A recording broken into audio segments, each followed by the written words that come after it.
विठू माऊली आणि दख्खनचा राजा ज्योतिबा या मालिकेच्या यशानंतर स्टार प्रवाह वाहिनी उदे ग अंबे ही नवी पौराणिक मालिका प्रेक्षकांच्या भेटीला घेऊन येत आहे.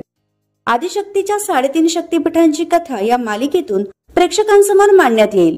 या मालिकेत सुप्रसिद्ध अभिनेता देवदत्त नागे हा भगवान शिवशंकर याची भूमिका साकारणार आहे, तर अभिनेत्री मयुरी कापडने पार्वतीच्या रूपात दिसणार आहे.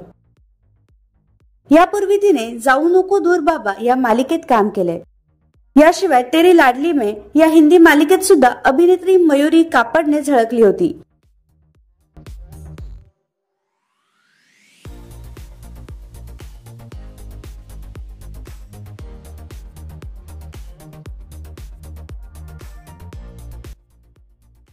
तर तुम्ही उदे ग अंबे या मालिकेसाठी उत्सुक आहात का? हे आम्हाला कमेंट बॉक्स मध्ये नक्की कळवा.